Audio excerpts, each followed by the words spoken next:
Hi there, I'm Jie and welcome to my channel. Today I'm painting Saint-Eustache Cathedral in Paris using ink and watercolor. Whether you enjoy capturing historical building in your sketchbook, exploring Paris architecture, or learning how to simplify complex facade with ink and watercolor, I hope this Saint-Eustache painting process inspire your own creative practice. I always begin with a simple and quick pencil sketch to map out the major shapes and overall structure, and at this stage, the details don't really matter. What I'm looking for first are the overall shapes and the perspective, then the largest geometric divisions, and finally the rhythm of verticals and horizontals that hold everything together. Saint-Eustache can feel overwhelming at first glance, but when you break it down, it's really a repetition of structures like the arches, columns, windows, and layers of symmetry. Once you see that underlying framework, the complexity becomes much more manageable.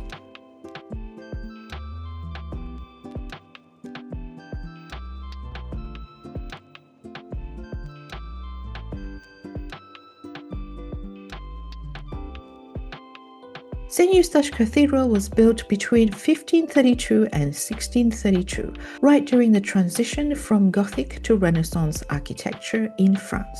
What makes it especially fascinating is that its structure is deeply Gothic, with flying buttresses, ribbed vaults, and strong vertical lines, while many of its decorative details reflect Renaissance influence. The church is also rich in history, such as Mozart's mother had her funeral here. Louis XIV received his first communion within its walls, and it houses one of the largest pipe organs in France. Located near Les Halles, once the central marketplace of Paris, the cathedral has long stood at the very heart of Parisian life.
For the watercolor, I keep my palette very limited. Stone buildings like Saint-Eustache are perfect for warm neutrals, soft grays, and subtle variations in temperature rather than strong saturated colors.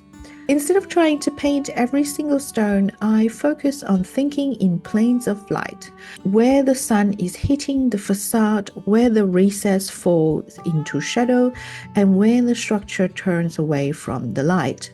For me, watercolor isn't about describing every architectural detail. It's about capturing the light that moves across the architecture.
And here's the final painting.